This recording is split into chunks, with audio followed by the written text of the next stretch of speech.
Hello, and welcome back to my YouTube channel. If you're watching for the first time, hi, welcome. My name is Simbulele, and as you might have guessed from the title of the story today, I want to tell the story of how I met my husband, how we started dating, and how we got married. I wasn't sure at first whether to title this series my journey to love or my journey with love, but I ended up going with my journey with love because I feel like love has always been part of my journey. It's not something that was waiting for me at the end of the journey or at the end of the road. So I think my journey with love works better. And I was also very reluctant to tell the story because I feel like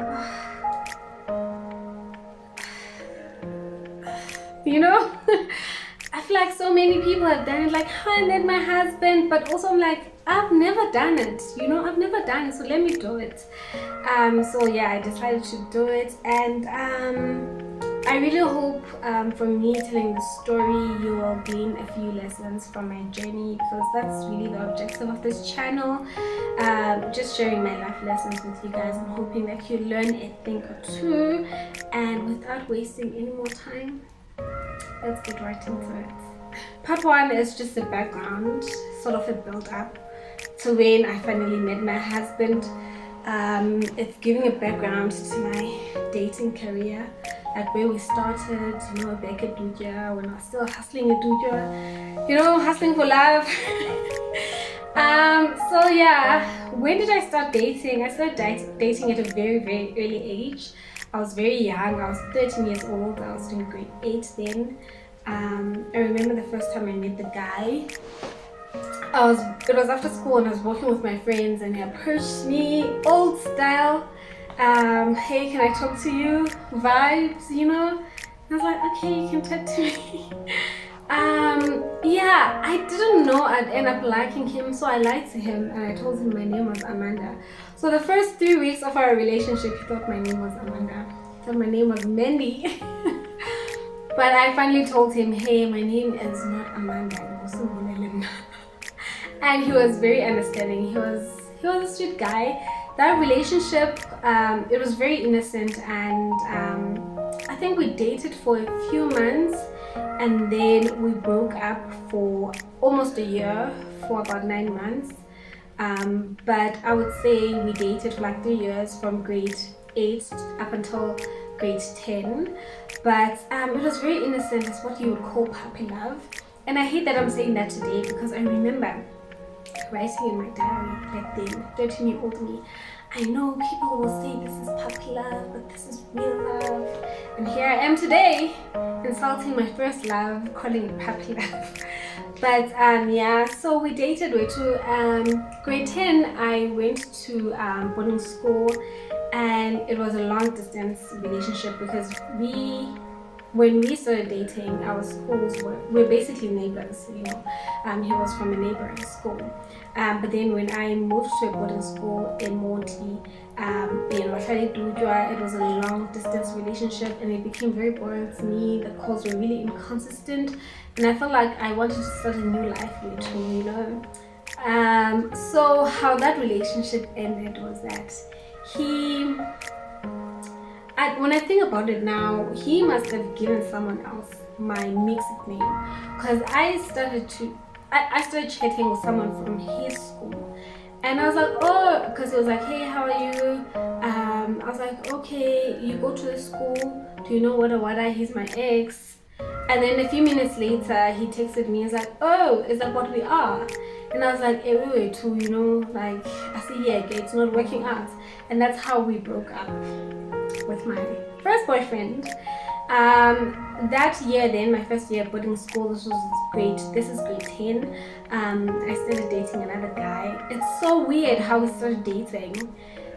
He was basically the class clown, and I was like this really serious nerdy girl in class, and we used to clash a lot, we used to fight a lot, and then next thing I had this intense crush on him. Next thing I'm always going to check up on him in his room. I don't know what's happening. And I think what happened there is like the other guys noticed that I liked him, and they basically pushed him to ask me out. Like, it's low hanging fruit for you, guy. Like, go get this girl. And that's how we started dating. I think it went well for a few months. I think we dated for about 6-9 months. Yeah, I think we started dating around May. And yeah, before the end of the year, the relationship ended. It ended in a very weird way. Basically, I went and because he used to have this Nokia. I think that Nokia any spaces means that okay, there were blue ones as well, but like and any spaces means I think it was popular for people who loved music. So I used to borrow his phone and he never would mind. So this one weekend we go home and then he comes back with a BlackBerry. So I borrowed his BlackBerry. I don't know if I went to his room and then I just took his phone as I usually did. And then he was furious. He's like, yeah, I want my phone back now. Why would you take my phone? Blah, blah. And when I had his phone, I didn't see anything out of the ordinary. Like, it's what I usually did, and I didn't get why he was so mad. So I was like, "That's the phone because I don't understand like why you're so mad." Because he was furious, and that's how that relationship ended because of BlackBerry. Next relationship. Oh wow. Hi, next relationship. Yeah, this guy. So I moved out of boarding school and I went to live with my aunt, and there was this guy who had dropped out of varsity. I think I was doing grade 11 then. He had dropped out of varsity and he was living at his aunt's place but alone. He was sort of just so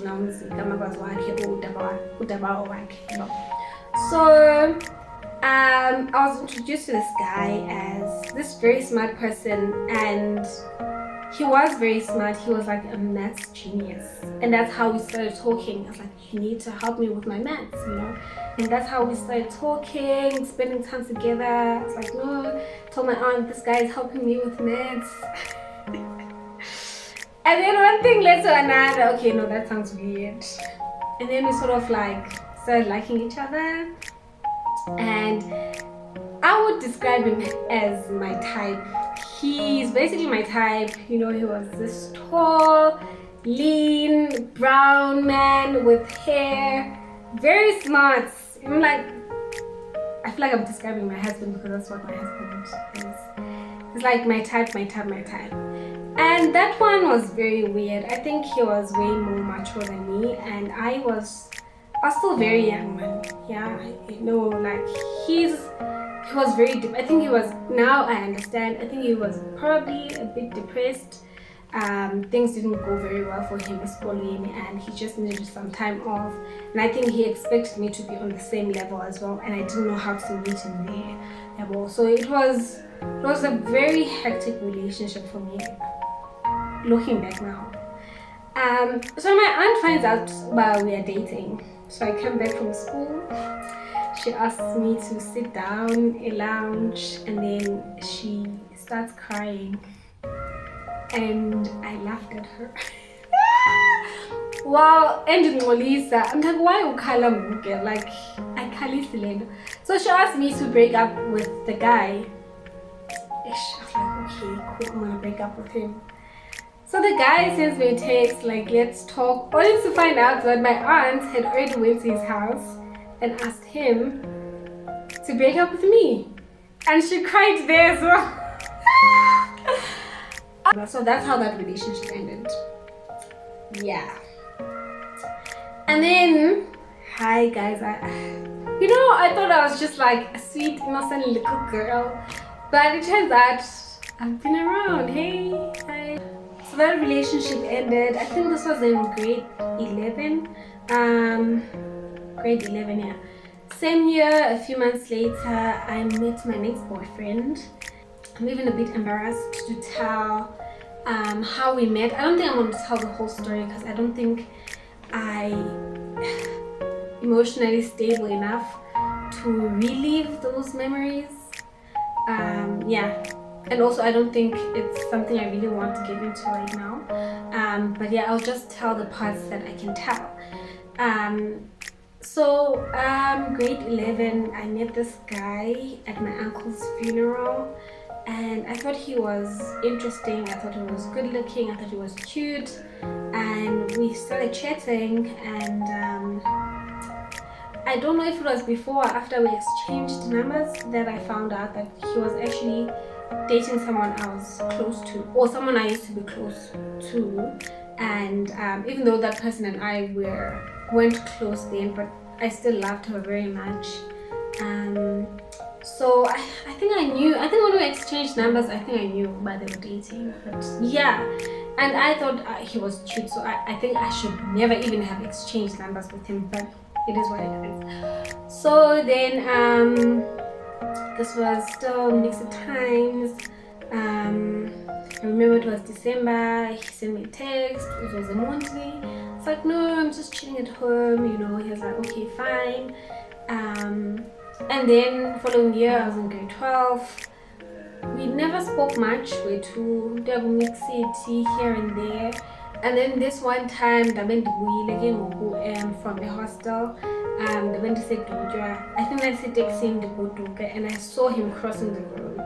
And I sent him a message on Mixed. Hey, I just saw you, And then from then we started chatting more frequently too, And eventually we met up, and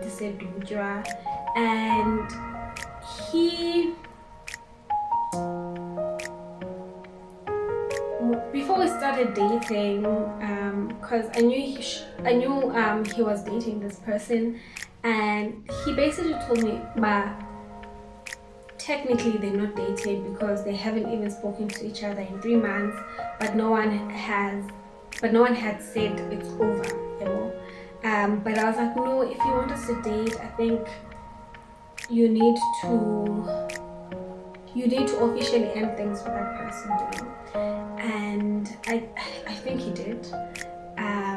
So then the relationship started, and it quickly became a sexual relationship, something I never imagined.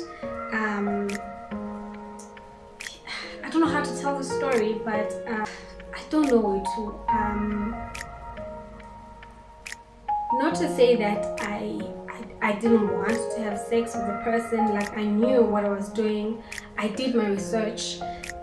I remember, because I was in grade 12 and we were learning about the human body, about reproduction, the menstrual cycle, wada.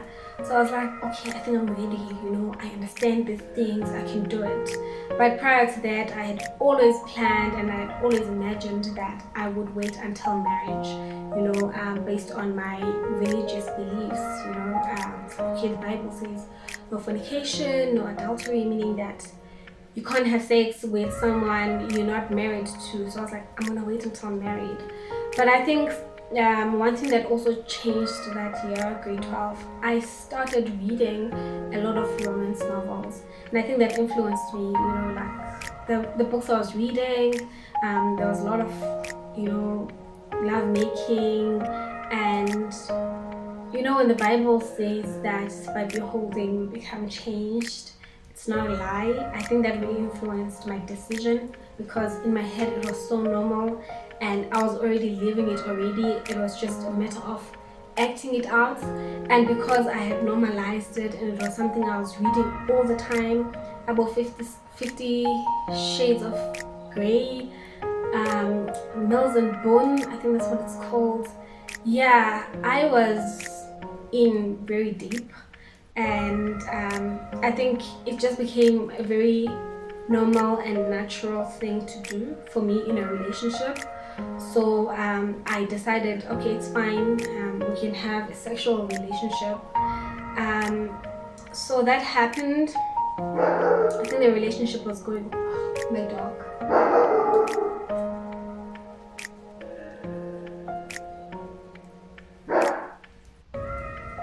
Okay, months passed. I went to varsity.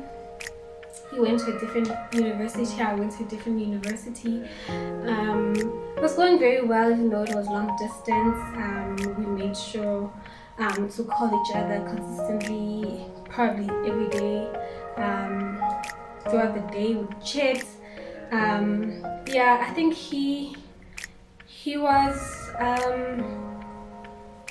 very serious about me, and I was very serious about him as well. So it was a shock to me when I slowly started falling out of love with him. I think to me it was just like, this is not who I am, this is not what I want out of life, this is not what I want out of a relationship. I want to date in a more godly way, It was also a shock to him when I told him that, initially I told him that, listen, I don't think I want to be in a sexual relationship anymore. It goes against everything that I believe in. I think at first he had a hard time accepting that, but then he was like, okay, we can try. But for me, even that was not enough. And I hated that it was not enough, because I felt like I don't want it to be something that I'm making you do. I want you to have the same convictions as me. And also, we weren't equally yoked in that. I think he believed in God. I don't know if he believed in a Christian God, but I know he was not a practicing Christian, I wanted to be equally yoked. I wanted to be with someone who believed in the same God that I believed in, who basically held the same values and principles that I had. And so I was like, I can't force you to do that. And yes, I dated you knowing this, but also I was very young then. But also during that year, I was really, really, how do I put it? I was really growing closer to God, on a more individual level, because if you grew up in a Christian home, you know who God is, but it was just like me seeking God as myself, and I really wanted to have a very close walk with God. Yeah, so it was very hard on both of us, and we'd have conversations, and he was like, no man, let's try. And I was like, you know what, let's take a break. This was towards the year of my first year. I was like, let's take a break. Let me focus on finishing the year. I think this was during exams. But let me focus on that, and we can talk afterwards, right? He was like, no, people don't come back from breaks. We might as well just break up. I was like, let's give it a try, We break up or take a break. We ended the relationship in December that year, December of my first year. I was like, listen, I've tried, I've had conversations with myself, tried to convince myself we can make it work. But honestly, I would rather just find someone who's already the way I want them to be, not me trying to change them. So I don't want to put you through that. I don't want to have these expectations of you that you will not be able to meet. I don't want you to change yourself and be someone you are not just to keep me. You do not deserve that. So I'm going to end the story here for now, and then we'll continue with the story in part 2. Part 2 will tell the story of how I met my husband for the first time.